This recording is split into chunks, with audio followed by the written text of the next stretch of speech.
Well, good afternoon, everyone. I'll go ahead and call the Shared Services Committee meeting of January 9th, 2014 to order. I'll just warn you that they've given me a script, so if it sounds a little stilted, it's not my fault. They've threatened me if I don't follow it. So we'll go ahead and call the meeting to order. Are we in compliance with the open meeting law? Yes. Very good, thank you. We'd like the city clerk's office to take the roll. Chair Christensen, Here. Vice Chair McMillan. Here. Member Barrett, Present. Member Brown, Present. Member Cantu,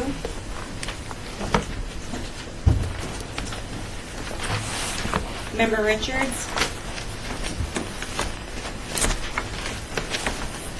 Member Steinman, Here. Member Stimson, Here. Member Velardo, Member Cornish. Here.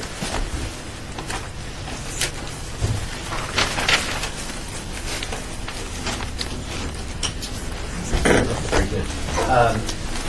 If we could, I'd like the media to identify themselves, if there is anyone here from the media. Thought I'd raise that. Thank you very much. At this time, I'd like to make an announcement for the record. Congressman Shelley Berkeley has resigned from the committee, and we want to thank her for her service. Our next item is to have any opening comments. Mr. Riley? Good, thank you, and welcome to our second meeting of the Shared Services Committee. Before I start, and we're going to have just two, Mayor John Lee and Congressman, and elevate your position, Councilman Isaac Barone will say a few words before we begin, but just a couple housekeeping issues. Today's session is going to be on financial matters. We have a pretty heavy agenda. All the committee members should have hard copies of the presentations in your binders. As we do at every meeting, we'll be sending out an electronic version right after the meeting, so you'll have that. A lot of information to absorb. I'm not sure how much time we're going to have to allow discussion. So if we run out of time, because we do want to wrap up at 4:45 because of the state of the city, we are going to set aside time at our next meeting for further discussion. So if we can get through the presentations, we will. If we don't get through them all, we'll just carry them over to our meeting on the 23rd. At our meeting on the 23rd, we'll begin our first series of discussions on specific areas of shared services. The two areas that we've identified first, or three actually, are redevelopment, economic development, and purchasing. You will have that information prior to, so you'll have a chance to review that information prior to the meeting. As we've done in every meeting, is that if you could identify yourself, at least initially when you speak, so the clerk can capture your name and make sure she attributes comments appropriately. For those that need validation of your ticket, we'll have validation forms over there for everybody that needs one. And there's refreshments over there in the corner. Thank you, Las Vegas, for providing them. So prior to our beginning our financial presentations, our first welcoming, if you will, Mayor Lee was out of the estate at our first meeting and wanted an opportunity to come and thank you and say a few words. Mayor Lee.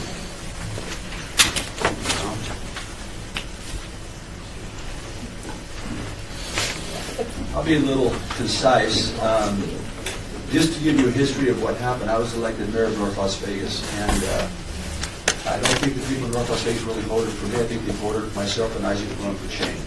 And so that's what I'm tasked here to do.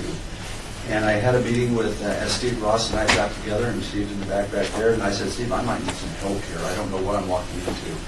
And so he set up a meeting with Betsy Bretwell and Carolyn, and we had a meeting. We sat down, and they said, well, how's it going over there, John? I go, I don't know how it's going, but I need help. And they go, well, whatever we do, let us know.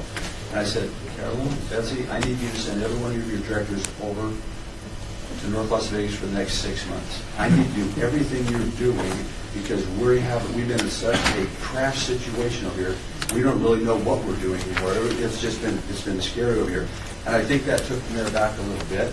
But eventually, as we started talking this through shared services through Tom Riley, he was the arbitrator that put this all together for us. The city decided that he would be the face that could have the best impact on what we're trying to do with all his experience. And so now we're working on a shared services idea here. We don't have any franchise agreements to anything. And what I'm trying to say to that is what we do here, we hope will carry on to Henderson, to Clark County, and every other local government in the region. That's what our goal is, not to just help North Las Vegas out, but North Las Vegas wants to play in the region and be a regional player. And so that's what the goal of this whole committee really is. Even though it focuses on us, Gary Cornish is here from Nellis Air Force Base. Sequesters hurt them very badly. They're closing down maybe their golf course, their bowling alley, their movie theaters. They're having the same tragic situation everybody else in America is having with sequester. He's here to see how he can help Nellis Air Force stay afloat as we all help each other in the region here. Now, I wasn't given much choice on your assignments in this room. I wanted to find people who I thought weren't resume builders, but serious people who wanted to work and make a difference in this community, regional leaders. So when I looked through a large group of people, I threw out a lot of people. I just were nice people, make a committee look good, but they weren't the choice people. There are people on this committee I've never even seen, but from afar. Jay and I have been very close in a lot of associations, but we never knew each other. Glenn and I, through the political thing, never talked to each other our whole careers. But I knew of these people, and I knew the caliber of the people. And somebody had the same with you, Kristen. But you're here because you're not resume builders, you're serious workers, and that's what we needed to have here.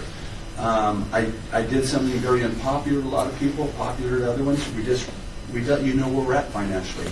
The reason we did that was to give you a chance to know where we're at and what impact the things we do will have for North Las Vegas, and to give you the information you need to make sure that with that information we could do these kind of things. So you now have the information that I just reported out. It's at your hands, and I expect you to use that and work with those forecasts. They aren't accurate to the point of what I can do to change the forecast in the future, but they are accurate if nothing changes very much. I am also telling you this, committee, there might be other things I need to bring to you. There are other things that are happening. The things that we put on the list are a list of things we thought we should talk about.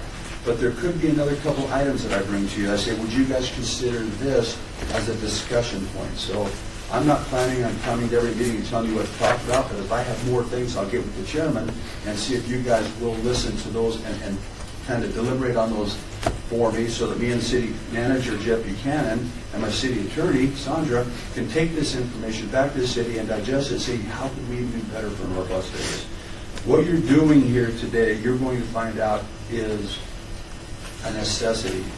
When I got on the Convention Authority Board, I thought, oh, this is a great place to be. And Rossio put out 20 million people have been here for conventions this year, and we'll be excited. And Rosemary will say 40 million people flew into the region, into the airport here, and we'll be really excited about that. Things are coming back. But you're going to hear a presentation today from some very, very smart people that are going to tell you if North Las Vegas goes under, it is going to affect the bonds of all of you, the water district, everybody else. Not only will it affect this valley, it'll infect the state, and then from there it'll affect the region. You know, so what happens in North Las Vegas is going to be very. It's going to change the moniker of Las Vegas. Instead of what happens in Vegas stays Vegas, it's like Detroit to the west. And we have a serious responsibility here. I, as the mayor of North Las Vegas, have got to make smart business decisions from this point forward. As of the other day, we're past the point of figuring. Now we're going to make those decisions. We are going to move people around. We're going to see where we need people. We're going to have to move people into other positions, and we're going to have to hire people and invest to start bringing in income and things like that. So North Las Vegas is going to have bold leadership in the area of fixing its own problems. I'm not going to sit around and wait for you to tell me what to do. I kind of know what we need to do. I just need advice in so many areas. So what I wanted to do is prepare you for an exciting adventure. This is something that should have happened years ago. Ms. Villar and I worked together for years with the state trying to get a lot of things done. I'm looking forward to following and taking this discussion on the city council. Please give this the attention that you were chosen to to have, in this board here. I'd appreciate that. And with that, Mr. Riley, I think I'm done. I think that this is a great group of people. Thank you for your service. Las Vegas Councilman Steve Ross and North Las Vegas Councilman Isaac Barone. Want to make a few comments? Thank you. Thank you, Mr. Riley. Thank you all for being here. And I'm going to concur with Mayor Lee's comments about this should have happened a long time ago. Regardless of the financial condition of either of our cities, this is a smart thing to do. It's a smart thing to do for our governments. It's a smart thing to do for our businesses. It's a smart thing to do for our residents to stretch that taxpayer dollar the best we can. So, Mayor, understanding that, we should have done this a long time ago. And Ms. Bretwell, you and I have had this discussion many times, and we've tried in the past to make some kind of collaboration work with the city of North Las Vegas. This is paramount. I don't know of any other governments that have come together more closely than we are going to and make this happen for North Las Vegas and for the city of Las Vegas. So thank you all very much for your participation in this. It's not going to be easy, and I like what he said. Prepare yourselves for an adventure, because that's what it's going to be. But it's going to be an adventure for the right reasons, for the right people, the residents and the businesses in this community. Mayor, thank you very much for understanding that with me as we talked about this in the past, and I'm looking forward to making things happen. Thank you, Mr. Roy.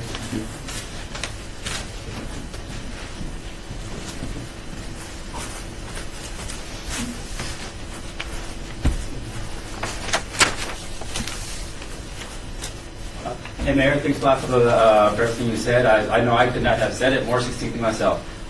Same thing with Councilman Ross. Now, I was thinking, after the very first time we met, I was looking around and I was really impressed by the caliber of the people who are on this board. I know I will place all my confidence, not just for myself, but for my community. And what I mean by my community, I might represent Ward 1, which is in North Las Vegas, over there starting on the northern part of Eastern, which we call Civic Center. But my community actually extends well down Eastern to Charleston. When we talk about community, although I don't represent the people in Las Vegas, does it really make that much of a difference? Our communities are definitely conjoined. As everyone has said before, it makes sense. And I really appreciate everyone here looking out for our community, my community. Again, you have my. After the people might look at our financial situation that was reported, and of course, I'm very happy that we did that. I'm not scared. Some people would be frightened. I bet you some people would probably even want to resign their position. Not me. I have full confidence in your ability to help us out. I have full confidence in the city that we're going to work with our partners here in Southern Nevada, and we're going to have a good future. We'll forge a new tomorrow, and I'm not afraid. Thank you very much, and have a great meeting. Okay, thank you. So as we begin too, what we'd like to do with our financial presentations today is we're going to begin with Mark Vincent giving an overview of state and local finances. That will be followed by a discussion both at Las Vegas and North Las Vegas about their budget structure and their balance and strategies they've implemented during the recession. Mr. Michael Gomez is here from Barclays North to talk about municipal bond ratings, and followed up by Mr. Richard Bowler from Piercy Bowler, Taylor and Kern to talk about the validation study that was part of this agreement to validate the financial numbers and forecasts that was put forth by North Las Vegas. Mr. Chairman, I'll turn it over to you. Thank you. We're on agenda item 4. Public comment during this portion of the agenda must be limited to matters on the agenda for action. If you wish to be heard, come to the podium and give your name for the record.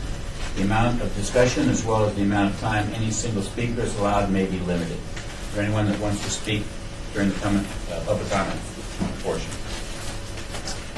Very good. Agenda item 5. Agenda item 5 needs to be stricken from the agenda. The minutes from the December 19, 2013 meeting are not complete and available for review, so I would accept a motion to strike that agenda item. Second. A motion and second. Any discussion? Hearing none. All those in favor say aye. Aye. Opposed? The motion is carried. Thank you. We're on agenda item 6. Presentation regarding the general review of the local, county, and state government revenues and expenditures. Mr. Lindsay.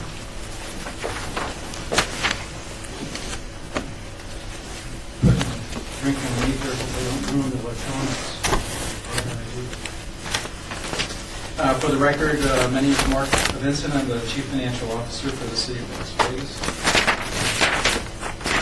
And thank you, Chairman, for introducing the topic. I'm going to focus primarily on the 5 large cities in Nevada.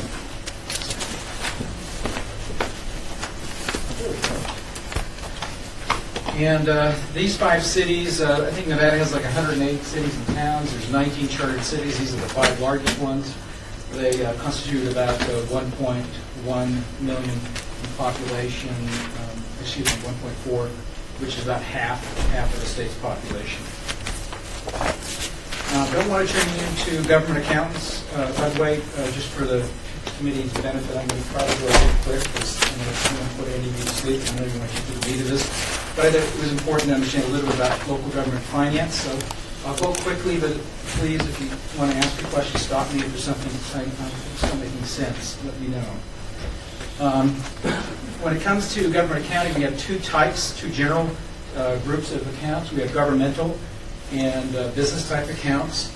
And the important thing about this is not so much to understand that we have these, but to understand that it is okay to be transferring funds between these accounts. And we do that through a mechanism called transfers in and transfers out. There's nothing unusual about it. But we do have funds, fund accounting. The general fund is the only fund that really can be used for any public purpose. The other funds have more special in nature. Special revenue funds, those could be grants. Those could be funds that have dedicated revenue sources. Capital projects funds and debt service funds, I think, are pretty self-explanatory. The issue with business types funds and enterprise types funds, which will be important when Darren talks a little bit later, is we have what we call our enterprise funds. And those are funds that generally look at operations that are business in nature, where you're buying by the drink a service, whether it be utilities or could be building permits, building inspections, certainly parking enterprise funds and the like.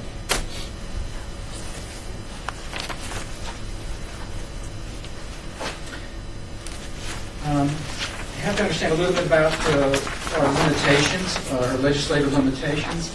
We are all created by the legislature. The 5 cities we're talking about here are chartered cities.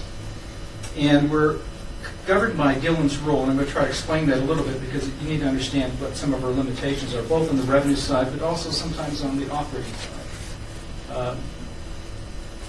I think there's 31 states that have Dillon's rule. I think there's 10 that have home rule. There's 8 or 9 that are a mix. So that gives you a little, most states have Dillon's rule. And basically what it's saying is that the state creates the local governments, and we get to do whatever they tell us we can do. We can't really go outside of what they actually statutorily tell us that we can do. And the reason why this is important, and I think particularly during the Great Recession that we just went through, is that we don't have a lot of flexibility. Now, the obvious one is we don't have flexibility in raising tax revenues typically, and I'll show you some slides later on about that. But it's even beyond that. Obviously, in the Great Recession, no one's running out. It would be a bad idea to run out and raise taxes during the recession. But some other odd things happen. Certainly, the legislature in a Dillon's rule state can redirect tax revenues that are local revenues. In fact, that's happened to us. We had 60% of our 5-cent ad valorem tax, which is for local capital projects, diverted to the state Department of Transportation. And now we have to monitor to make sure that we're getting our fair share of capital projects in the transportation area in our region. But the local governments could have used that 5-cent ad valorem on other projects other than transportation. So that's an example of where the state under Dillon's rule can do something and remove an opportunity for you to do something else. The other thing they can do is, which is a little bit unfortunate, they can obviously increase taxes and levy new taxes that we cannot do. And typically when they do that during a recession, they don't share it. It's for their budget, and we don't get any of that. And so then they're increasing the tax burden, but we don't get a benefit of it.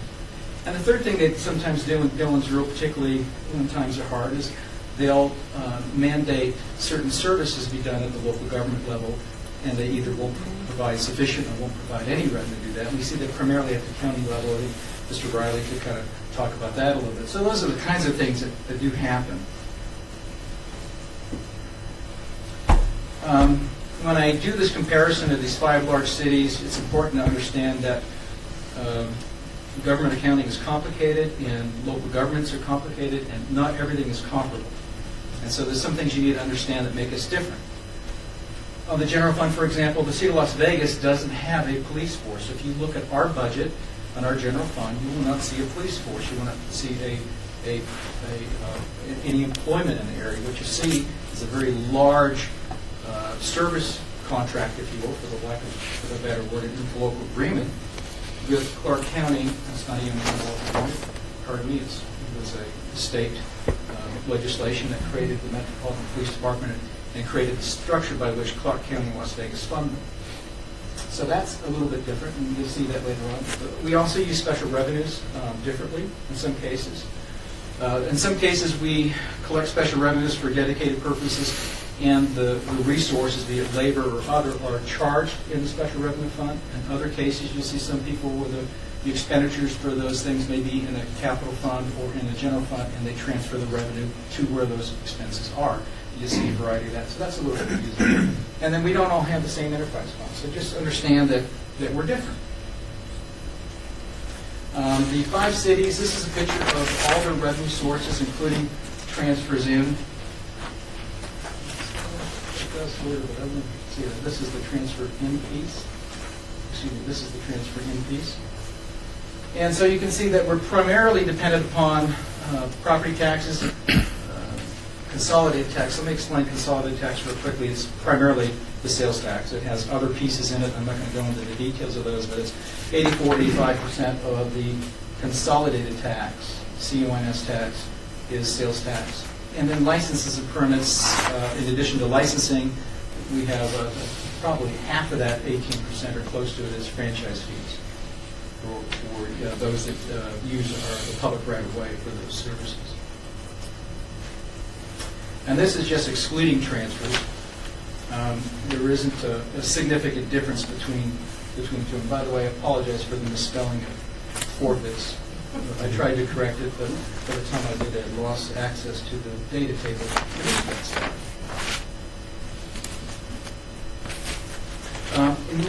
Down south, when you look at the 7 cities, we're probably the C-tax number, the consolidated tax number, is closer to 50%, 45 to 50%. And that's because tourism drives probably 25% of our sales tax revenues is driven by tourism, and so there's a much larger tourism base down south than up north, so that's something to take into consideration. Now this goes back to Dylan's rule a little bit. This is the previous slide, and I pulled out the charges for services and the fines and forfeits. These really are the only 2 revenue categories that we have a lot of control. Yes, we have some control on property tax, but not a lot. We have an operational cap, and we have tax bill caps, and we have the tax shifts, and some of those things I'll talk about here in a little bit. And we certainly have no control over sales tax. We don't impose or levy sales tax. And even our licenses and permits, most of us that are charging a franchise tax, we're at the statutory cap of 5%. License revenue is also controlled and capped by the state as well.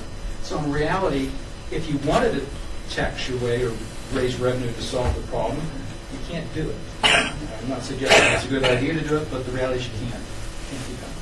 On the expenditure side, the difference between, I think, local governments, the city governments, and the counties and the state is we have obviously a significant portion of our budget is devoted towards public safety.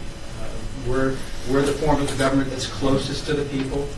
They get their services directly from us.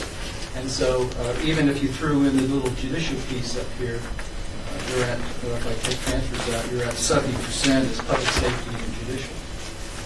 A lot of general government would include the normal general government things, but some would include planning, might include administrative parts of the Public Works Department, economic development, and culture and rec is the other big chunk of that. Now, the reason why this is important to understand is we've all been struggling with cutting our budget. Certainly North Las Vegas has been some significant cuts. The problem with this is that you can't really do across-the-board cuts. So imagine we had to cut this budget 10%, but we didn't touch public safety and we didn't touch judicial. So we got to spread a 10% cut over what is left is 30% of the budget. So that's like a third. It's like a 30% cut to what's left. And how do you provide services? How do you provide the kinds of services to your parks and recreation, your community services, the after-school programs? I mean, how do you do that? You have to make a third cut. So I wanted you to understand that.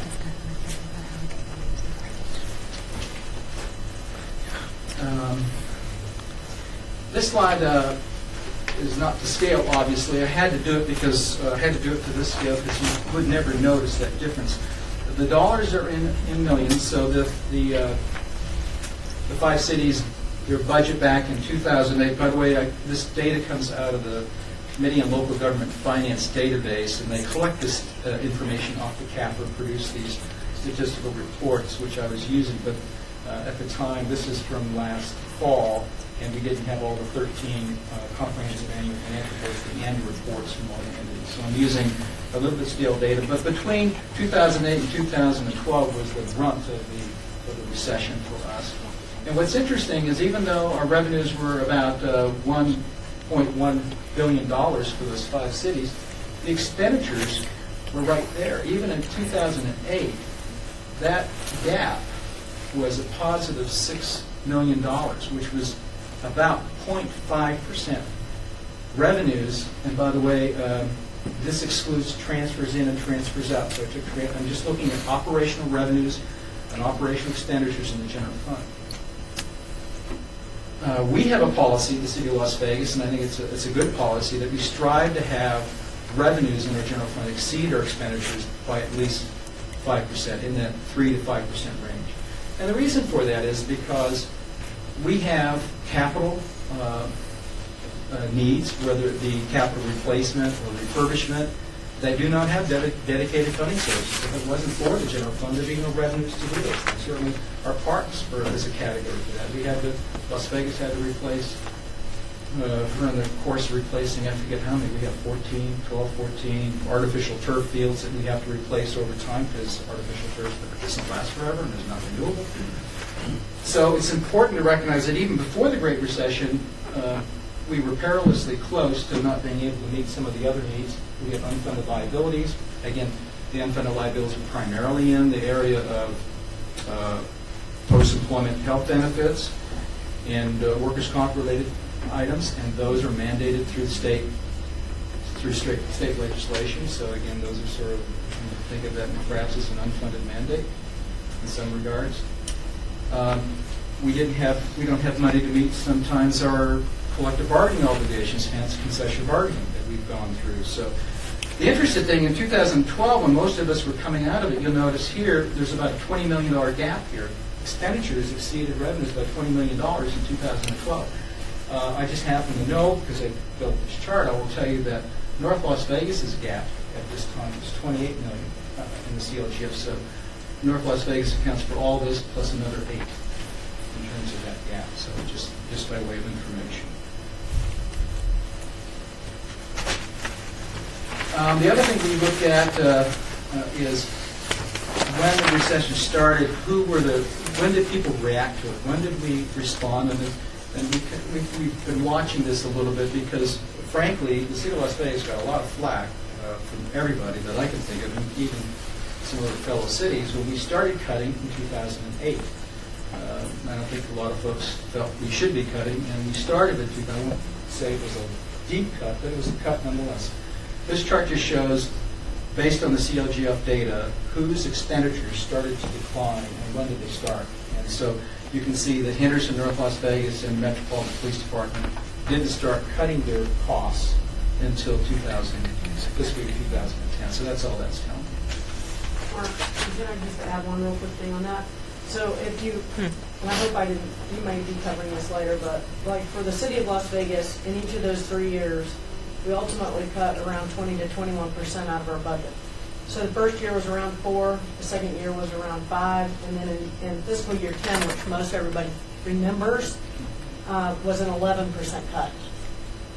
So, and that's the first year that we did, well, it's the second year that we did layoffs, but that was when we did the major layoffs in fiscal year 10. Yeah, and I think we do find with every government up here that this is where they started, but the cuts continued well into 12, and even 13 probably was a good year for us.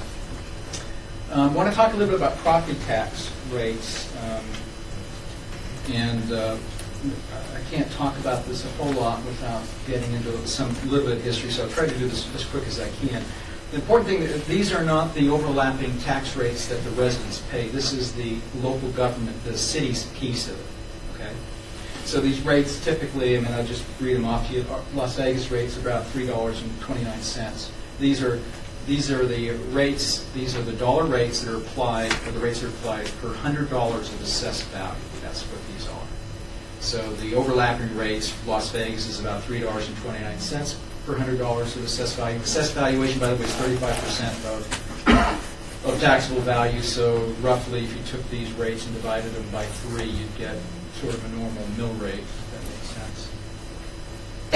And what you'll see is Las Vegas 329, Henderson is around 290, and North Las Vegas currently is at 335. And I did not look up Remus and Sparks rates, but I suspect they're probably up around North Las Vegas or higher than anybody knows. But Carol might know. And there's two categories. One's the operating rate. When what happened was, just by way of background, really quick. In 1981, most of the local government tax rates, the overlapping rates, were close to $5, or were at $5, and that is the constitutional cap.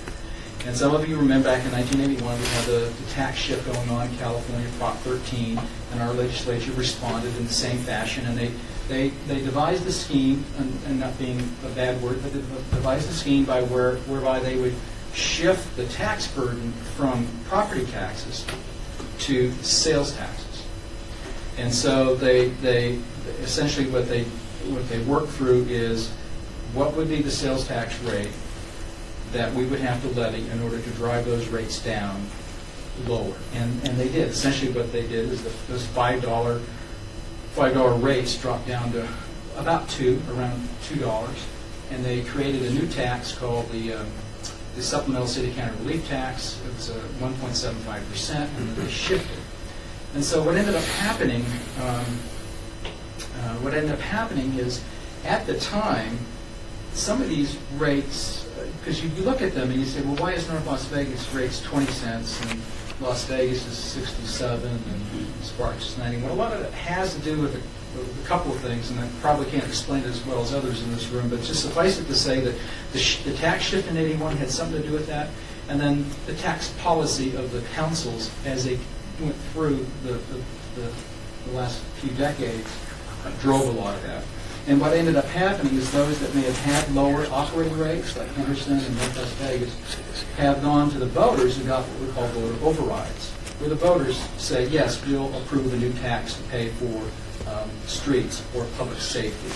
And so those voter overrides are there. And some of those, if they were, I think it was the year was, I think it was 2001, where the override since, it was probably 99, since the override since 2009 actually have a termination date. They can only live for 30 years and then they have to be revoted. So I thought that would be interesting for you to understand. And so now what we've done is we've shifted the burden on local governments away from something that's fairly stable, property taxes. I know that the last 5 years you said that the hell they weren't stable. They have been for a long time.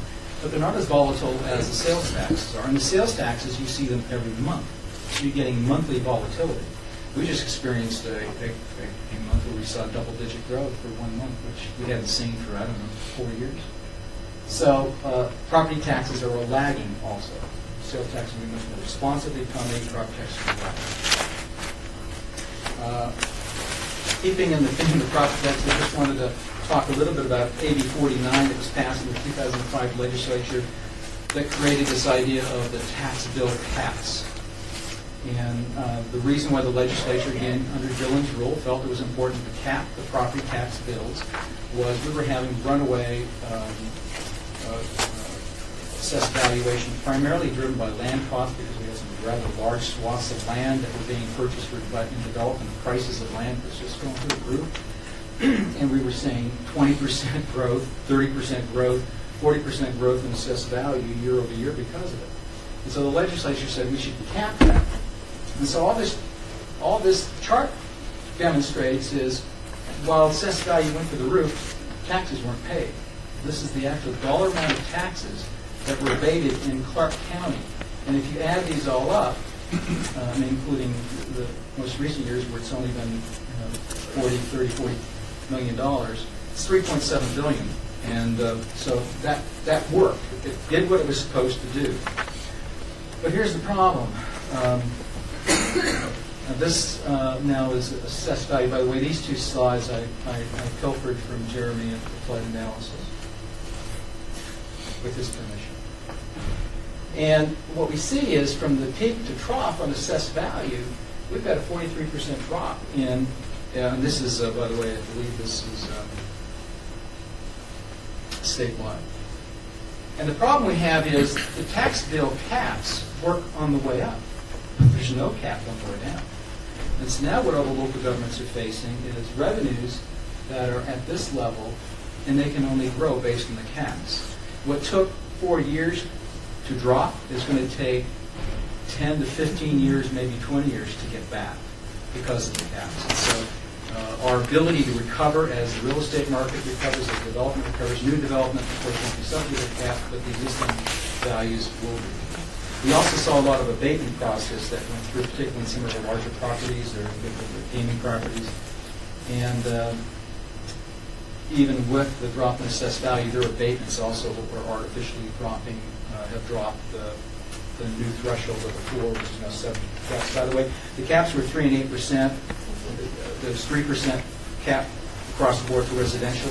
The cap for commercial was 8%, but it has a series of formulas, and the reality is the cap for 14 is like 4.2%.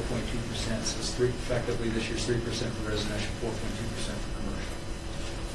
And just for good measure, I thought since we're going to have a presentation from Barclays, these are what our bond ratings are for those 5 large cities. What I did is not everybody uses all 3 raters. I just went through the list and picked the lowest rating of the 2 to 3 that they were using. So it gives you an idea of where we're at.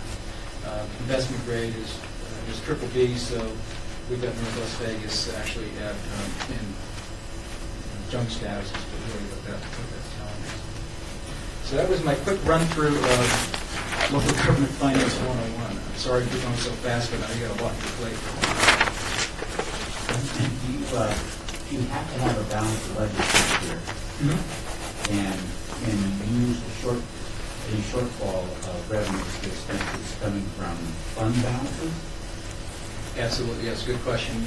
Fund balance is a source. It's a revenue source. The way government accounting works is you've got your fund balance plus new revenues are all your sources, and your uses are your expenditures and your ending fund balance. So if you budget to use some of your reserves and fund balance, you can do that if you budget to do it. If you don't budget to do it, you have to wait the next fiscal cycle. But all that fund balance is cash that you can use. No, in fact, in the general fund, a good chunk of the cash, a good chunk of the fund balance is not cash because our largest revenue, for example, largest revenue stream, consolidated tax, sales tax, we're 2 months lagging in collections because of the way the state process works. We've got a monthly report and there's a monthly collect. Okay, which is a long way of going. Is there any cookie jar or some place that we could look to make up some of the shortfalls? Well, I'll tell you what Las Vegas did in 2008. One of the things we did is we started looking for a cookie jar, and we didn't have one, so we made one. We did what other cities did. We created, by resolution, a fiscal stabilization fund, and we scoured through every one of our internal service funds that had, we believed, excess. At the time, we didn't, I'm sorry to say, did not have a policy for fund balance for internal service funds. Internal service funds is like an enterprise fund, but it's for internal services. How do how do you pay for the automobile, the fleet, your computers, how do you pay for your space? We use internal service funds to allocate that as a cost allocation. And so what we did is we went through there and where we had things like in our fleet, where we would replace automobiles and trucks every, say, 5 years. We pushed it out to 7, maybe pushed it out to 9, same things that North Las Vegas has done. And then said we no longer need that for capital replacement. We could pull that into this new special revenue fund that we created called the Fiscal Stabilization Fund. That, by statute, is capped. And so we put $50 million into that fund, and we kept it there all through this recession. We actually never used it, fortunately. We never actually tapped into it. And so now we're in the process, as we feel the recovery coming through, we're now in the process of putting it back where it came in capital projects, perhaps that got delayed, and using some of it actually, we used quite a bit of it to fund some of our unfunded liabilities. How about North Las Vegas? I'll let Darren speak to that, but certainly one of the things that North Las Vegas has been doing for decades, and it's been a long-standing practice, is they have used the revenues from their utility enterprise funds to help subsidize the general fund. I'm sure Darren will talk about that, and is already been out there discussing it in his special meeting, so I'll leave that with him. But yes, and I'll just leave it at that. Yes. Jay Barron. On the commercial side, when there's debt, the owner has to look at the debt service requirements, and one of the heaviest ones is the ability to cover the debt at a multiple of what's available. What type of measures do you have to deal with? Very similar. The difference for us, though, is we don't have usually don't have the going concern questions, and so we have, and we also have the ability under state law to raise property taxes. So our GO debt, or general obligation debt, we have the ability to tweak rather than the requirement of abundance, everything possible to pay that debt back. So we don't typically have coverage requirements for GO debt because theoretically we can raise taxes to pay for that debt. All the other debt that we would have, any revenue, pure revenue debt, like if you were selling revenue bonds just for sewer plants, you would have to have coverage for that, just like you would in the private sector. Typically, what most of us have done in Southern Nevada is we've done what we call double barrel bonds, GO-REV bonds. And so we use the GO so we don't have to have the coverage, we don't necessarily have to have reserves, but it's still dedicated revenue source. State law does require us to have to identify a revenue source that we're using to pay the bonds back. And if there is, if it's, in the case of GO-REV, we typically have a revenue source we're dedicating to it. If it's pure GO where we're going to have to raise property taxes, that has to go to the vote of the people. But most of us can pledge, we can pledge consolidated tax, for example, and there's just some statutory limits to how much of the C-tax we can pledge towards debt servicing. Andy's here, my memory is, I think it's 15% or 18%, something like that. And so there's a statutory limit to how much of our C-tax we can pledge as GO, as a GO pledge. So yes, it's very similar, except it's different in that people don't think cities and states and counties will go away. And actually, the funny thing about the ratings, just as an aside, is our municipal government's performance on bonds is far greater than the private sector. Very, very few defaults. There are some, but very, very few, and yet our ratings don't compare to what you'd see in the private sector. That's just off my soapbox. All right. If you go, this is David Steinman, if you go to the page where you have all expenditures and you look at, just take public works, it's 62%. And I know there's... I'm sorry, public safety. Huh? Public safety. Green. Public safety, 62%. Yeah, public safety. That's very subject to contracts and so on, and when it comes time to cut. But could you tell me what percentage of that green, for example, of public safety, is a fixed cost relating to pensions and that kind of cost of people working presently and those that have already retired? Can you give me any idea? Yeah. I can. Yes, I think I can. Let me, just for disclosure, I'm the chairman of the PERS board, so Okay. You asked the wrong person, now you're really in trouble. Okay. In a short sentence, the local governments do not have, we have a state pension plan, all employees of the state, all the way down to local government, have to participate in the pension plan. It's a state plan, it's in the state. It's responsible for its unfunded liability. How it pays for that unfunded liability is through its actuarial process of amortizing any actuarial gains and losses over getting down to a 20-year horizon. Those manifest themselves in rates that we then have to contribute by law. We cannot. Failure to make a PERS contribution is one of the triggers that says you are a candidate for severe financial emergency. You don't want to ever not make your PERS payment. But to put it in perspective, our PERS contribution for the city of Las Vegas, and I think this is really pretty true for most of the local governments, is probably about 5%, 4 to 5% of our general fund expenditures. And when you fold in all the other funds, it drops down to something around 3, maybe even to 2. And so it is a concern. It's a concern because the rates keep going up. The rates are going up lately because of the demographics. Our workforce is shrinking. We don't have as many people to spread the contribution to because the payroll is shrinking and the numbers of people on the payroll are shrinking. So is anyone going to go bankrupt over the PERS anytime soon? No. It's a small piece of our budget. Yes. Mr. Vincent, does PERS provide defined benefits or defined contributions? No, it's defined benefit.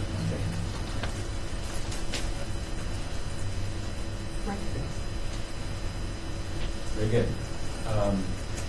We'll go on then to agenda item 7, a presentation regarding an overview of the Las Vegas and North Las Vegas city's budgetary structure and budget balancing strategies the cities have implemented during the economic downturn. You're welcome.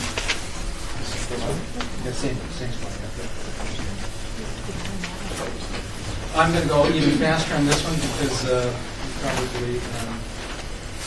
this is probably one of the more important slides I have. Over the last 5 years, starting at 8, and even to today, I don't think there's anything we haven't done to try to plug our gap. And it's the same issue that North Las Vegas is going to have. There's no one thing that we can do to plug the kind of recession gap we've had. And I will tell you, even today, our full-time employment on the payroll, I'm not talking about budgeted vacant positions, I mean people in a seat doing a job, we're down 19% from the peak, and we have fewer full-time people on the payroll doing work today than we did back in 2000, fiscal year 2000. You'd have to go back to the previous, a decade and a half before you find that. So we've had to learn, like everybody else, how to survive and what services we need to prioritize. A couple of things, we've done some minor across the board, but it's selective. We, like everybody else, we didn't make across-the-board cuts to public safety. We couldn't do that. It's one of our top priorities. It just doesn't work. We were fortunate because we were able to get some wage and schedule concessions that saved us, I think, over the period of time. This is like $36 to $40 million in concessions in aggregate we had that we've begun to restore. A couple things I'll mention just because we're partnered with North Las Vegas on partnerships. Both North Las Vegas and Las Vegas have used things like nonprofits, the YMCA, to help us out operate some of our rec centers, because at least they do it in a break-even, and they don't offer anything that police don't break even on, where we tend to offer sometimes programs that we don't. So that's going to help. Public partnerships, North Las Vegas, our jail agreement with them has been very beneficial to both of us. And it's an example of one of the things, if we find more ideas like that, I'm sure we have them at that magnitude, but those are the kinds of ideas that we were hoping we would get out of shared services. And I just will mention this capital deferral business. I mean, you can't do that for very long. You guys in the private sector understand, we can't do this. We're now in a situation where we have some, what we call them unfunded liabilities, only because at some point we're going to have to restore some of our infrastructure back to serviceable conditions. We even see that in the citizen survey that we were just talking about at lunch today. You see that up and up. Mark, when you have reductions in force and service level reductions, how did you approach the use of technology to not so much reduce service, but reduce force and make it last? That was a great question. We've invested heavily in IT, even during the recession. One of the things that we had the vision for and our council supported was particularly the development services center. So one of the things we did was we reorganized, the realignment, we reorganized and put all of our functions, including licensing, business licensing, because to us that was sort of the tail end of the development process, in one building. And then we started talking about, well, how do we develop a system that our residents at anywhere in that development cycle can plug in and get fast, efficient service, and even better, do it online and submit plans online. And so we've invested quite a bit of money there. We're just about to go live with the business licensing piece of that, and right behind it will be all the development, the other development pieces behind that. And it's a long project, but I will tell you that without technology, we wouldn't be able to provide near the services that we provide today. So that may or may not be shared in its use, but the learning can be shared with. In some cases, it can be shared. Some of the licensing things, I think, can be shared. Certainly, the interesting thing, I'm not sure there's much fruit to be gained out of it, but we do operate on the same enterprise business systems. We're both on Oracle, so there are some opportunities there. And certainly our experiences being able to share, this is how we do it, this is what we did with it. One of the biggest problems we have with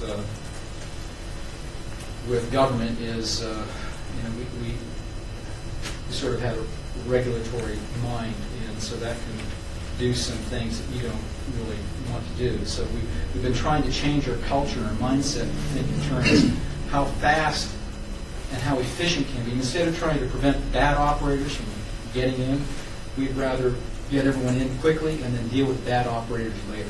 And so we're trying to take a little different philosophy in Las Vegas, and that required us to change some of our ordinances, required us to change some of our business practices. But one thing it did do, it really made our business system implementation easier, particularly our licensing implementation. So, and lastly, on this slide, I wanted to mention that after 5 years of cutting and scouring, we have begun now, with our council's permission, begun to look at revenue, what we call revenue enhancements. We know in certain areas, particularly the usage of our sports fields, we sponsor tournaments that bring teams from other countries to play in our sports fields on these tournaments, and even just little things, recovering the cost of turning on the lights that we've never recovered before. We've begun to do those sorts of things, and so we're focusing on that, and we're trying to help ourselves a little bit. And you'll see this pop up. So I'm going to skip through these really quick because there's not a point talking with a lot of them. I will tell you that we've always had a budget policy, and I think North Las Vegas is a state. We've always had, since I've been in the city, a budget policy of maintaining a 12% fund balance. We created last year an aspirational goal of trying to maintain the fund balance at 20% because of the concerns with bond rating and some of the issues that Mr. Barrett was talking about. We want to make sure we preserve our bond rating. I'm not going to talk a whole lot about these. The revenue enhancements, we are forecasting for fiscal year 14 about $6 million in additional revenue, which is just getting us closer to charging for what it really costs for us to provide sports fields or provide off-site permitting services and things like that. This just backs up what I indicated before, that down south, about half of our revenue really is coming from the consolidated, which again, this is 85% of this is sales tax. And this is a fun chart. I love this chart. Everyone else hates it. There's two scales on this. This is dollars and millions. These are percentages. This is the year-over-year growth percentage. This little blue line is 0. Any red dot below that blue line is negative growth, which you can see the drop here. And the point is that we dropped pretty quickly, but it's been a slow slog to get out. Actually, I think we're going to maybe perform a little better. Right now, we're all ahead slightly in our revenues. I did want to mention something else. One of the things we did in CTAX last year, we had a modification to the CTAX formula. I'm not going to bore you with this, but there's a formula that says the state collects a lot of these fees, gives them to the county as a point of origin, and then there's a formula within the county how it distributes that to local governments. And I'm not going to go through that. But it was felt that that formula wasn't fair and wasn't responsive to faster growing cities and slower growing cities. So the formula has been changed, and just to give you an idea, I think through October, Las Vegas' CTAX revenue is up 6.3%. That's being fueled again by the rebound in tourism. It's certainly not, a lot of that's not the local residents spending. And North Las Vegas is up over 11%, or close. It's like, I think it's 10.5 or 10.6%. So those are good things, and the formula does seem to be working. Property tax is a different animal. This growth we're seeing here prior to this is after the abatement. So this growth we're seeing here is being driven by new development. So I would say when you look at these growth rates here, we're around 10%, 10.8. I'd say 2/3 of that was new development, new construction. And then, of course, we hit the bottom here. The problem we have, again, with the caps, as revenue grows, if there's no new development, this growth rate is going to only be about 3 to 4%. It's going to take a heck of a long time, to get back to that level. And this is the level after the abatement from 49.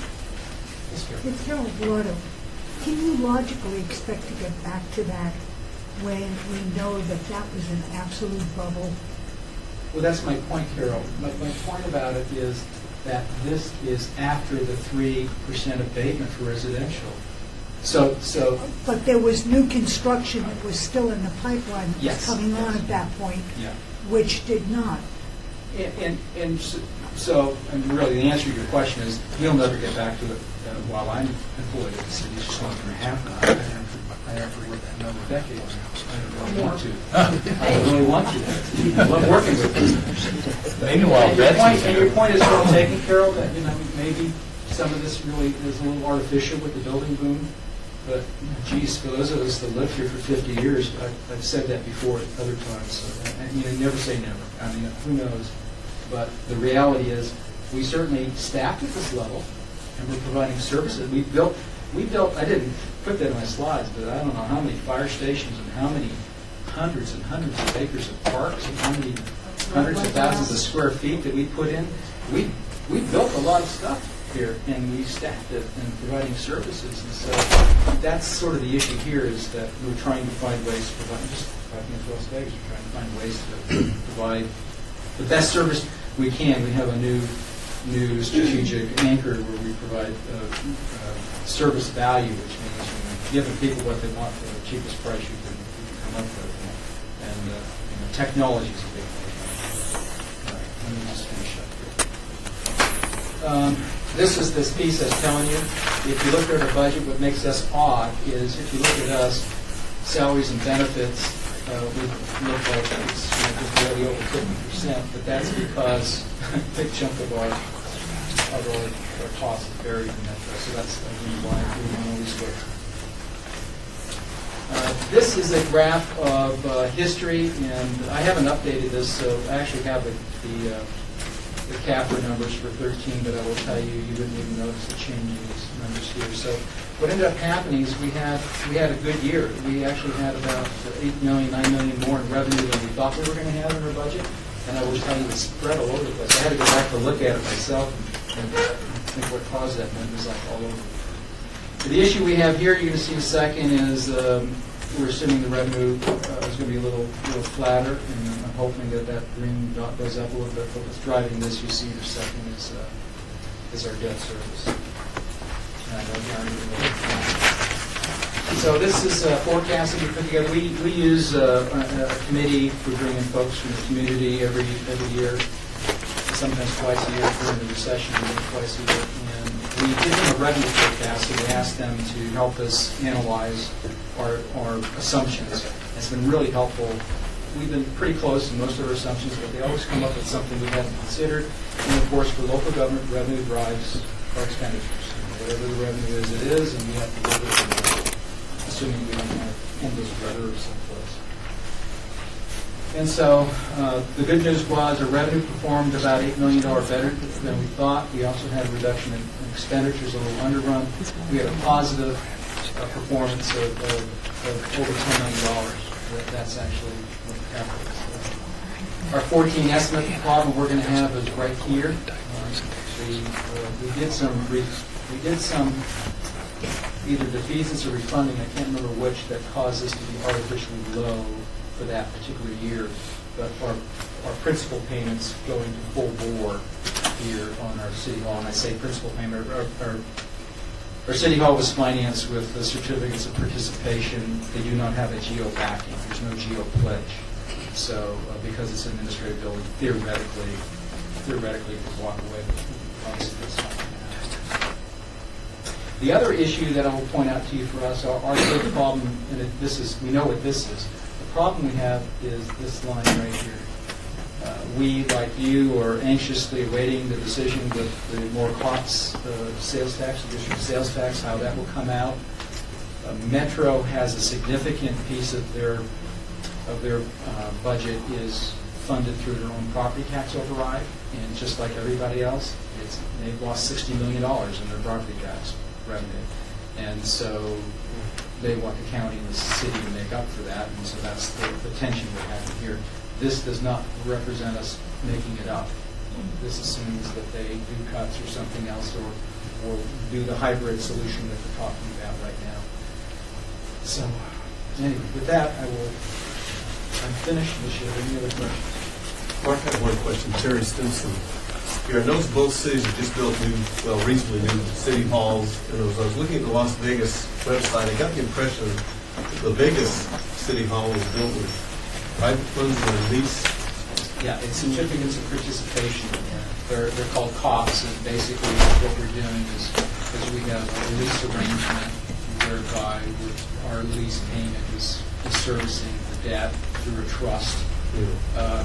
The other difference with us is just that we didn't build the city hall because we needed it. We built it for a strategic approach towards downtown development. We're sitting on a 6.5 acre complex over by Las Vegas Boulevard, the Strip, our side of the Strip, and Stewart and 95. We had just acquired, I think, 12 acres across the street of Las Vegas Boulevard to expand our complex. We had, Forest City had assembled the 5 blocks that we occupy one of here, and we were able to build City Hall without a GO pledge, free up our complex. Lo and behold, we now have a new tenant, as you know, which was part of the development strategy to repurpose that. Who has options on the acreage across the street? We were able to develop this block, which helped Forest City, the developer that owned these 5. We did sort of the deal involved a land swap, if you will, with a parcel over in the Symphony Park. So in our mind, it was a strategic play to help downtown redevelopment more than it was that we needed to have in the City Hall. So that's, we argue that it's a little different for us. Yeah, I just was wondering if there's, between the difference between the two, if there's opportunities in other buildings. I know in corporate finance, I was involved years ago with helping companies raise money by selling their corporate headquarters and leasing them back. Not that that would necessarily work for the city, but maybe not something we can talk about today, but think about. Well, you know, one of our fallback plans always was that if the Great Recession became the Great Depression, we would probably cram in the atrium building over there in Rancho is probably where we'd be. But thank God it didn't come to that. So that was planned for Z or Y or something. I don't know what it was. Kristen McMillan.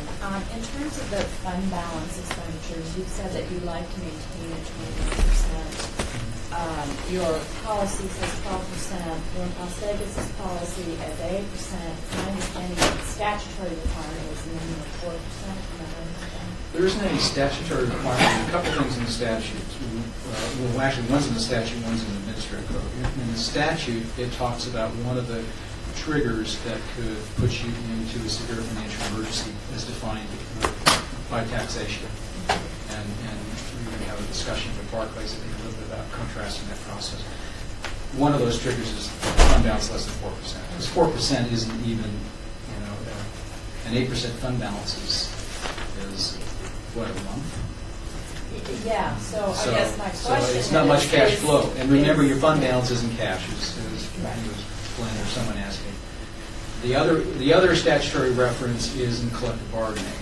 And so one of the administrative, I think it's in the administrative code, I don't think it's really in the statute. I think it's in the administrative code where it says that up to 8% of the fund balance is not available for collective bargaining negotiation, but anything over. So with the 12 or 20, it's up to the arbitration process, the state arbitration.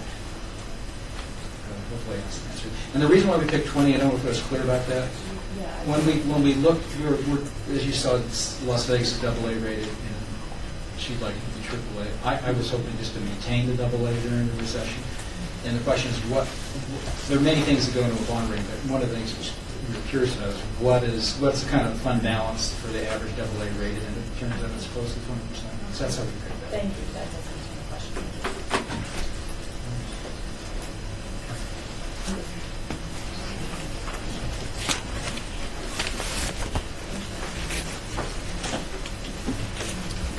All right, I very much appreciate what Mark's done here. He's given me kind of a background. He called it Government Finance 101. But I think what I'm going to try and do here is I'm going to move very quickly through my slides. The materials are in your book, so you'll have an opportunity to look back through them and review them. But the things that Mark has said apply to both the City of Las Vegas and the City of North Las Vegas, especially as it regards to cost-cutting measures and things like that. Either they've done it and we're doing it, or we're both doing it at the same time, or something to that effect. So a couple of things. The slides that I'm going to be going through here, I'm going to focus particularly on this slide here because it summarizes everything. There's two kinds of savings that the city's facing. One are cost savings, where you might actually liquidate an asset, but it's going to be a one-time savings, and then there are cost reductions, which are going to be recurring. This schedule here is primarily focused on a reduction of recurring type costs. So this would reduce our infrastructure deficit or requirement. So very quickly, looking at this, we're going to see that from 2009, we did start to make some reductions in 2009. However, as far as materiality to our overall budget goes, it would be just barely starting to make some cuts. So $14.6 million in 2009. In 2010, combining two efforts that we did, budget reductions, cost reductions, there's almost $63.1 million done in that year. So, almost 4 times, a little more than 4 times what was done in the previous year. In 2011, again, 2 rounds of reductions that are presented up there, totaling $71.5 million in recurring type reductions. Interestingly enough, as you get into 2012 and 2013, you look at those reductions, they're about 30 million, 32 million respectively. And the question is why aren't you making the same kind of reductions that you certainly have plenty of a need for reductions. Why aren't we making the same level of reductions? And that illustrates a point where there's certain reductions are pretty easy and quick to make. Some people might refer to those as low-hanging fruit, and then others get a lot more difficult. The fat gets cut. Then you start cutting into the muscle, into the ligaments, and getting down to the bone. And in many parts of the city of North Las Vegas, we are getting down into that ligament and bone area, and it's pretty serious. Obviously, they talked about the last 2 years, there's been discussions with the city of Las Vegas about working together to do these reductions, and the jail obviously was one that brought a savings to the city of North Las Vegas and also a revenue source to the city of Las Vegas, so it was mutually beneficial. The other thing that I wanted to kind of point out, these were questions that were brought up with Mark. Give you an idea, as you flip through the pages, and there's a number of pages in this, I can flip through them with the slide, I'll do that in a minute, but you can flip through them faster in your books. When you look at the staffing, we didn't present staffing on every one of the slides that's presented. There is a slide for each one of these lines that ties it out to the total and gives you a little bit more detail. But basically, the staffing for the city of North Las Vegas has dropped from a high of close to 2,600 to a present level, as we refer to them as souls, not necessarily positions, but actual souls coming to work every day of near 1,000, just a little over 1,000. So that's a 60% decrease in the staffing for the city. And the forecast that was presented earlier this week, I'm going to be quick now today because I've certainly had many of opportunities to speak at great length about the city of North Las Vegas' financial situation and deficit that it's facing. But one of the things that's very difficult when you put together a forecast like that, which that forecast, 7-year forecast that we provided to the independent accountants for the purposes of this shared services exercise as well, does not take into consideration any increases in staffing. So I would tell you that we're seriously low in many parts of the city of North Las Vegas, and the mere thought of trying to provide those services over 7 years is challenging. So that's part of that. The other thing, there was a question about a fiscal stabilization fund that the city of Las Vegas used.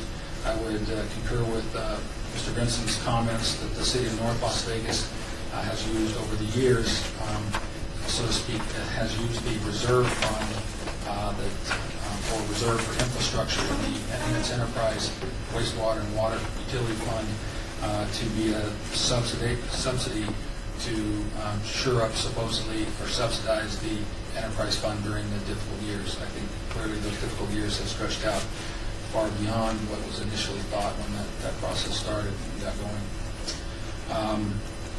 Additionally, the unfunded infrastructure obligations that Mr. Vincent was referring to might be akin to accumulated depreciation or depreciation. Again, that's the places that you can put something together like that for the city of North Las Vegas. That was our wastewater enterprise area. The other thing that I included in your packet was the 2 slides that were presented earlier this week at the special city council meeting for the city of North Las Vegas. One of those is a summary of the 7-year forecast by year. To give you an idea, the numbers there, although they're not bracketed, they're presented in a positive number format, but they represent either the requirement for additional revenues or a reduction in expenditures. They represent the deficit that we are forecasting without any changes to staffing levels at the city of North Las Vegas right now. So I provided that to you for your Just for the audience, that slide you're talking about. Actually, I don't know if we have it. Is that on there? Okay. If it's the Oh, So I apologize, but it is in your book. I recognize in the audience that there was quite a few people that were there Tuesday night, and I had a kind of long-winded explanation for 65 minutes there then. I won't do that to you again today. And this will be made electronically, so you can get it. Yeah. And I think obviously we'll have an opportunity to get into some of those questions. I did include in the second slide some detail of the 3 major super funds or categories for the city of North Las Vegas, that being the enterprise fund, the special revenue and safety, public safety funds, and the general fund. And you can look at those, they'll give you a trend. They show 2 historical years, the current year, both budgeted and forecasted, as well as 7 years going out. And then we have here Mr. Bowler, who is presenting for the independent accounting firm. And they did, as I think we told you last time, we provide some review of that model and a validation, so to speak, of a brief report on that. And I think that's important. So I'm going to go right now quickly to any questions. Chairman. Yeah, Glenn Christensen. I think almost all of us around the table have had to go through a process like this at one time in our career or another. And I appreciate all of us doing that. One of the advantages that you have, especially in an exercise like this, is that you could look at various metrics for operations to compare the city versus North Las Vegas. Have you done that or taken advantage of that compared to the other cities, so that you determine what is a best practice for or operational metrics? You know, I'm going to take a step back and say that I've been with the city of North Las Vegas 60 days. That long? A little over 60 days. And developing a 7-year financial forecast. The team that we have there obviously is bare bones. We've been working around the clock to put a lot of those things together. That being said, I'll take the opportunity to thank Mr. Mark Vincent here publicly for the efforts that he's done with me to help me kind of bring up to speed. And the director or the chief financial officer for the city of Henderson had an opportunity to meet with him as well. I've had some conversations with several other financial individuals around the state and gathered information from each of them, although not as much as I'd like. I'm kind of a pack rat when it comes to numbers, so I intend to continue to gather together information and look at those best practices. We did do some analysis using applied analysis, that firm, Jeremy Aguero and his group, to help us understand what appropriate justifications for some numbers in our models were, as well as in the wastewater fund. One of the things that we always found helpful is when you're able to compare services and those sorts of things, to me it seems like there's a great cheat sheet here by looking at the other municipalities, but maybe that's an opportunity. Yeah, if I may, for the record, Mark Vincent, I mean, that's exactly one of the things that we learned when we looked at the jail operation. How we operated our jail was significantly different than the way North Las Vegas operated theirs, primarily because we had outsourced our medical, our our cafeteria and our linen contracts. And so there's always things that we can look at to say, there's a different way of doing it, perhaps streamlined. Sometimes it takes some courage to say maybe there's an ordinance or so or two that needs to be adjusted as well. Sure. Yep. Great. No other questions? Thank you.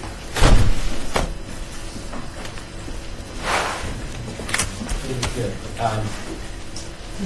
We are on agenda item 8. Presentation regarding municipal bond ratings by Barclays and ORIC.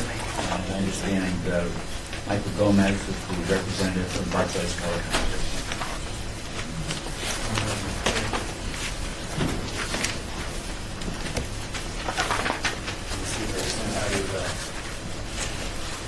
Pretty straightforward for that.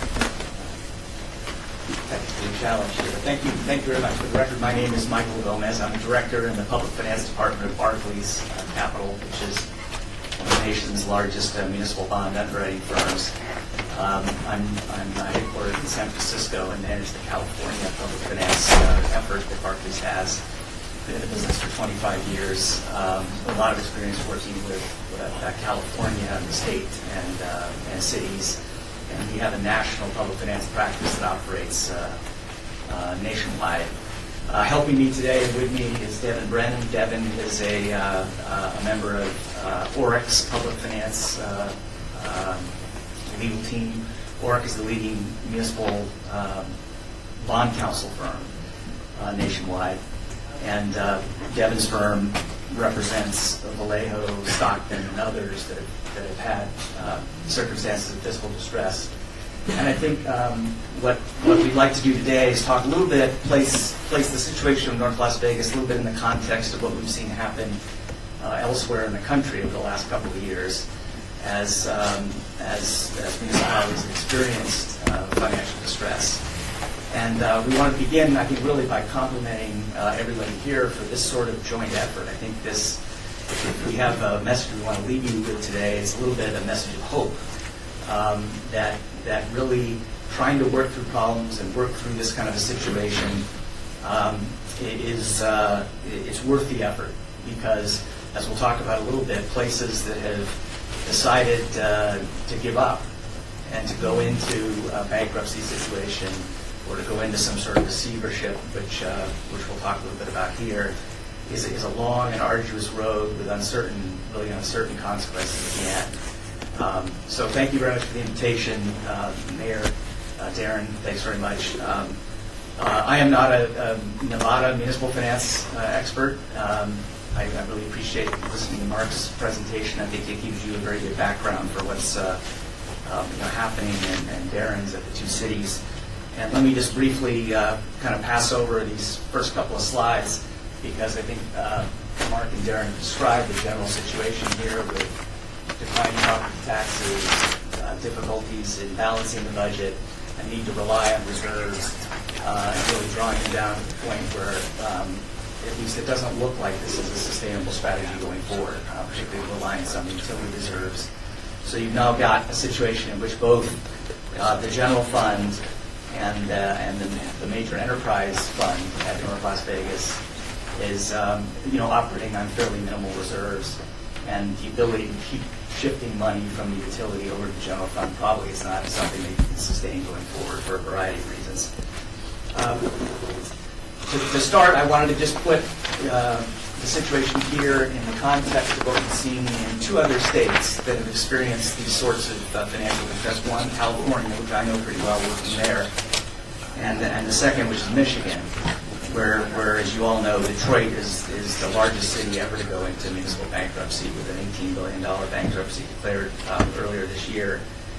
Just to give you a little bit of a sense of what you might expect in the event that the situation continues to deteriorate and the city does need to go into some sort of forced reorganization. In California, probably the two best known of the cities that have had problems have been Vallejo and Stockton. San Bernardino also declared bankruptcy. And those cities, as you can see down here, what we've measured in this graph is really the relative position, the relative share of the state's economy represented by each of these cities, so we can compare them across states. And you can see Stockton and Vallejo, they're relatively large cities, 100 to 200,000, but in the context of the California population, the California economy, relatively small. But at the same time, they've had a huge sort of at least public perception impact in terms of people's view about investing in municipal bonds in California. The state of California itself, of course, went through a very difficult 3 or 4 year period, and so a lot of these effects are sort of jumbled. But I think it's fair to say that, and we'll talk a little bit about some measures of that in a minute, that Stockton, Vallejo, San Bernardino, even though they're relatively small, have had an oversized impact in terms of impact on the municipal bond market in California. Detroit, you can see, kind of completely at the opposite end in terms of their importance for the Michigan economy. Detroit represents 52%, the area around Detroit, 52%. Very heavily reliant on the automobile industry, and the fact that whole industry has imploded has really had an effect all over the state. And then, looking at your situation, North Las Vegas, 8% of the gross product, if you will, of Nevada. But as we look at this, very much tied into the regional economy. I think if you ask somebody like me coming from California and landing at McCarran Airport and then moving into the Strip or coming here, very difficult for us to tell. So where does North Las Vegas end? Where does Las Vegas start? What belongs to the county? What belongs to the city? And you've got a tremendous investment here in the brand that is Las Vegas. And so even though North Las Vegas is only 8%, if we measure just very strictly what's in the economy of North Las Vegas, I think what we're going to find is if there is a declaration of some sort of insolvency in North Las Vegas, that investors will, at the very beginning at least, have a very difficult time telling exactly which entity is affected. And you're likely to see some sort of general market reaction for all the credits, particularly those with Las Vegas in the name. This is a little bit of an attempt to describe and measure, show you a little bit about kind of what happened in both California and Michigan. As I mentioned, the state of California itself had problems, and that is very difficult to separate in terms of the impact that San Bernardino, Stockton, and Vallejo had directly. But what we can say is that most of the bonds that cities like Vallejo, San Bernardino, and Stockton, the kinds of bonds that they issued, those were immediately affected statewide when they declared bankruptcy. I think it was Mark that mentioned that the jail here had been constructed, or Grafton City Hall was constructed through certificates of participation, sort of lease financing. That's used very widely in California. And what happened once Stockton said, we're going to pay on certain kinds of COPs, but not others, is that all of a sudden investors stopped, essentially for a while, really investing in COPs of all California entities. There was a marked reduction in the amount of bonds of COPs that were issued in California because people really wanted to dive deeper into the legal structure behind those and try to figure out, is it really true that a city can walk away from its COPs? And it takes the market a while to adjust to this. So you see very, very large impacts in terms of the abilities of other similarly situated cities and counties to issue those kinds of securities. In the case of Michigan, what you saw, I've plotted over here on this bottom right graph, essentially the interest rate penalty. The graph over here on the far right is designed to show what happens to interest rate, what happened to interest rates over the course of the past year, really, for local governments in Michigan. This is non-Detroit, other local governments. What happened to the interest rates on those? The first thing that happened when Detroit declared bankruptcy was essentially that all local governments were frozen out of the market, basically, for a couple of months as people tried to sort through exactly what was going on. So you saw very little issuance of bonds by other cities in Michigan immediately after the announcement of the receivership. They actually do have a form of receivership similar to Nevada's, where the state assigned an emergency manager.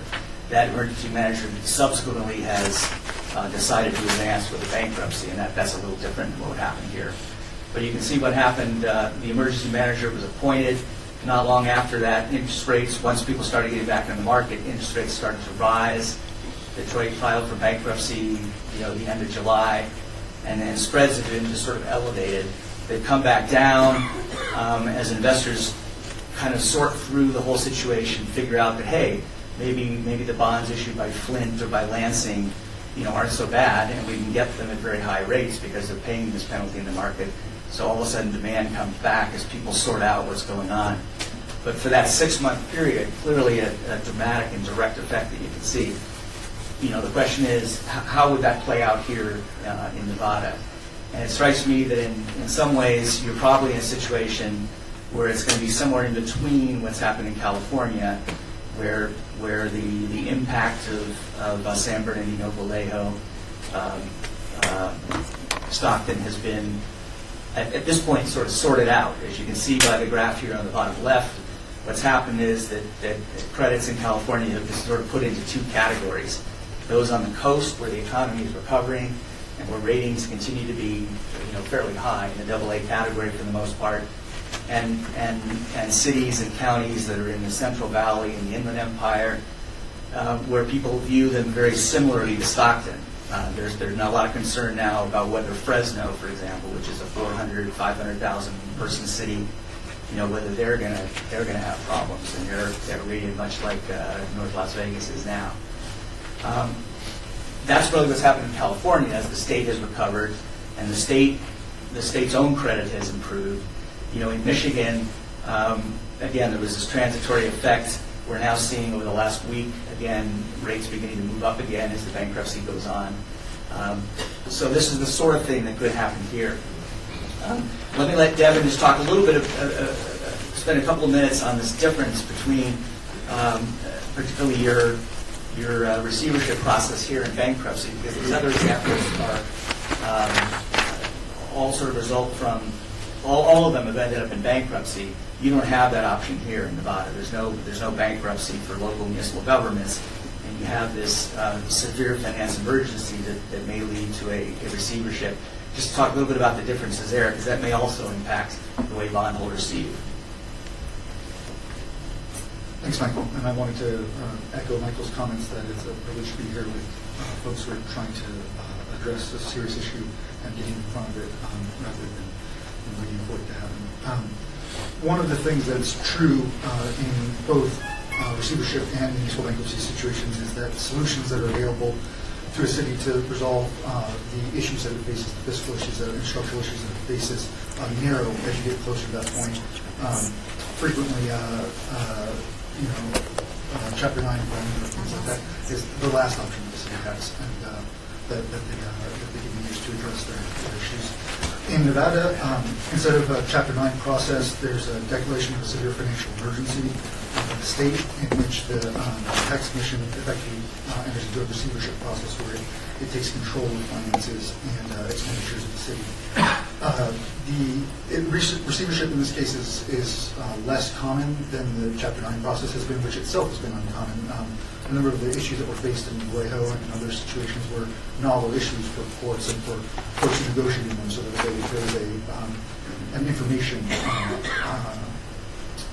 lack there that folks had to negotiate in front of. And in this case, there's uncertainty about how the receivership would work and exactly what types of solutions could be run about. Moving on to the next slide here. Some of the real differences between the two processes are these spot here. First one's control. In a Chapter 9 process, you have the city council and the management of the city come together to form and implement a plan of adjustment that is taken before the bankruptcy court and voted on by creditors. In the SFE process, the Department of Taxation assumes control and of revenues and expenditures. So the control issue is really who decides what the solutions ultimately look like once you've reached this point. In a timeline, the automatic stay in Chapter 9 gives you immediate relief from creditors who are seeking payment and typically lasts for an extended period of time as you go through the eligibility phase and the remainder of the Chapter 9 process. In the SFE process, you have a limited stay that's provided for under Nevada statute, but not for all types of collection actions and only for particular types of lawsuits seeking certain types of remedies. In addition, in the SFE, if it's projected to potentially exceed 3 years, the voters may be tasked to decide whether to dissolve the local government or to increase taxes even further in order to address the situation.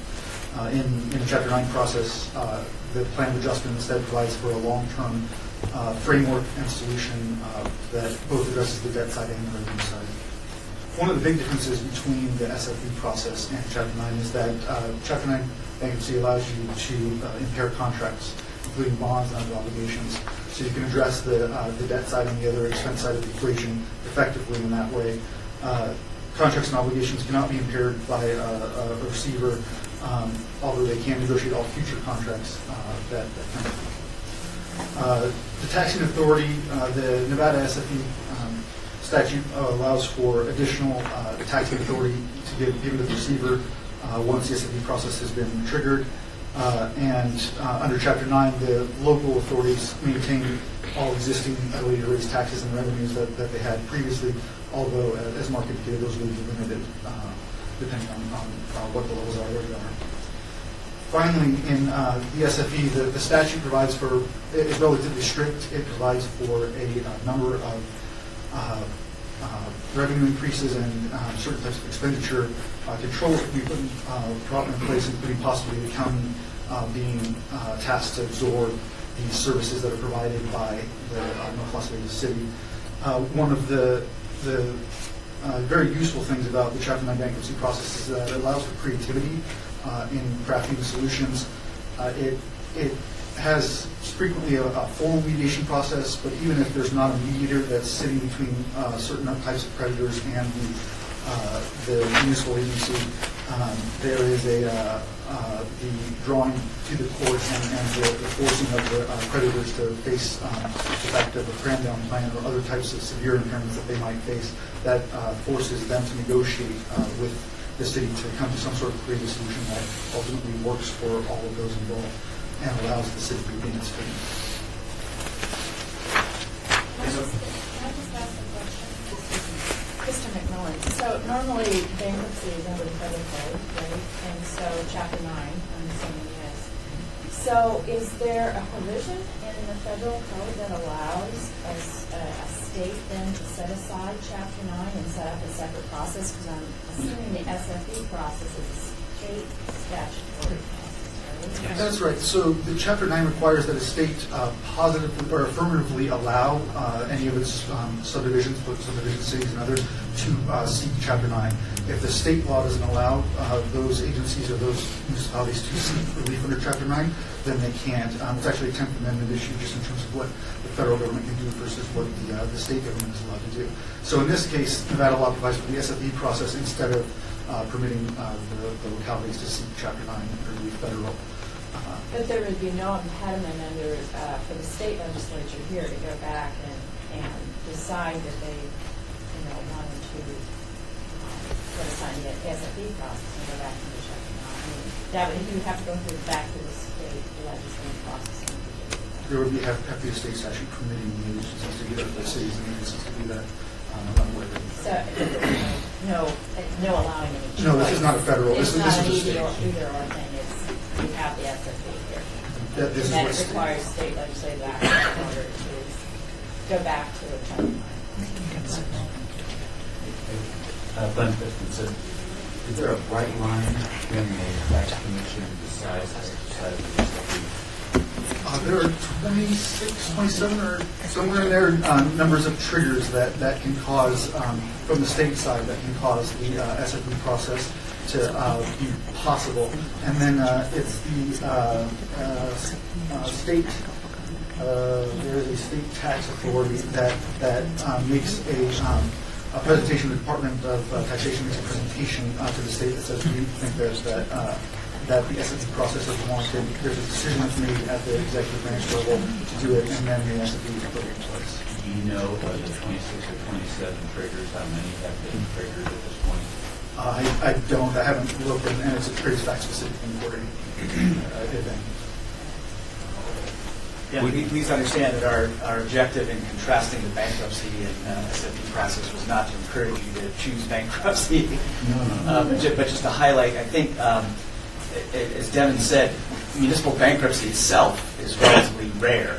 And before, I think Vallejo declared, which is only a couple of years ago now, there had been virtually, very few and in very far, small off places, since the 1930s. So a lot of the issues relating to creditors' rights and requirements to pay pension obligations and all these sorts of things are being hashed out, even in the bankruptcies. And with really, precedent being set every time the judge makes a declaration in some of these other bankruptcies. And that process is disruptive enough. I guess I would encourage, if you do any other investigation into this, it's really a good idea to talk to some of the cities who have been through this bankruptcy/receivership process, because it's not easy. It tends to drag on a lot longer than anybody thought, and really with uncertain results at the end. I think Vallejo, as an example, actually emerged from bankruptcy, I think, over a year ago, but they didn't really address the long-term pension and then labor issues that they had, and they're now back grappling with those again. So in terms of market disruption, it's fairly severe, and I guess our point in sort of highlighting these differences really is to say that it's likely that the SFE process, being even more unique and more uncertain, it clearly has the advantage that the state then can raise property taxes that the city's not able to do.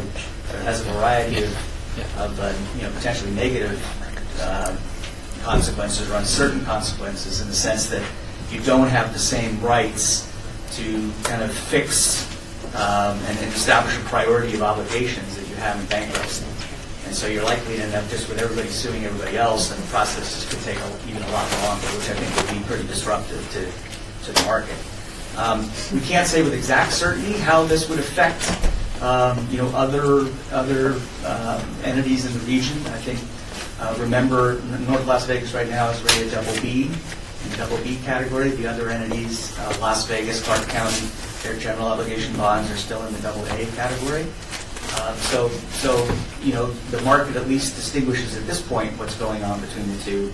But the history shows that a declaration of insolvency or bankruptcy sort of opens up an entirely new reaction among market participants.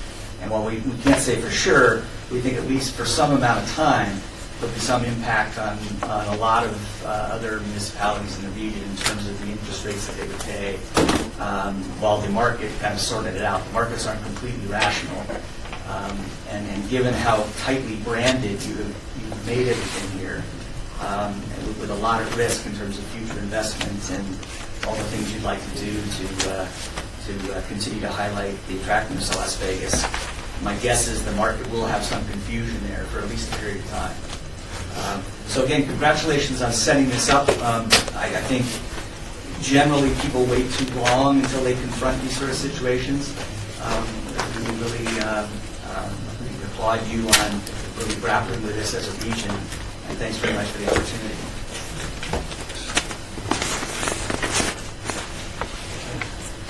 We would normally be on agenda item 9, but I think given the time, I'd like to turn it over to Paul. Thank you. You have the letter from Piercy, Bowler, Taylor, and Kern. And in order to give it justice, I apologize, Richard. Well, Richard, come back there and we'll have that the first item of our presentation on the 23rd. We'll give you a little time to actually read through the letter and read through the presentation, and we can start with the validation study. As well as you go through all this other additional information, we'll have an opportunity at the first part of our next meeting to have a fuller discussion. Both Darren and Mark will be at our meeting too. So with that, we will start with that our next presentation. We will also have a discussion on redevelopment, economic development, and purchasing. They'll be the first 3 items that will begin presenting information for you on some shared service possibilities. Thank you, Mr. Chairman. We're still going to go over item 11 and start public comment. Yes, we have that all the time. Very good. Item 11 is citizens participation. Public comment during this portion of the agenda must be limited to matters within the jurisdiction of the City Council, and those subjects may be acted upon by the City Council unless that subject is on the agenda and is scheduled for action. If you wish to be heard, come to the podium and give your name for the record. The amount of discussion on any single subject, as well as the amount of time any single speaker is allowed, may be limited. Is there anyone here that would like to make a public comment? Seeing none, then we will adjourn the meeting unless there's anything that the committee would like to bring forward. Could I ask a question on Piercy Boulevard report? Does what we've been given include all of the assumptions? No, it does not. Okay.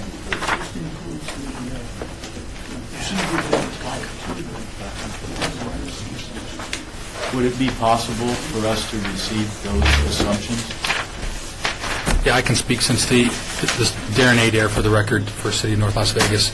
Since the 7-year financial model is obviously our product and they're just reviewing that, we can absolutely provide the assumptions that are used for that model, and we'll distribute that. Mr. Chairman? I'll get that out before the next meeting. Yes. That's okay. I'll get that one, Darren. Thank you. Happy to do that. Yep, you bet. Yeah, I'll get that out and send it. Any other comments? Is it okay to take this, or do we need to see this one? No, you can take that. You can actually take any of the presentations. Go ahead and take that, because that won't be sent electronically. Okay. All of these will be sent electronically. Yes, all the presentations today will be sent electronically. They'll also be on the website.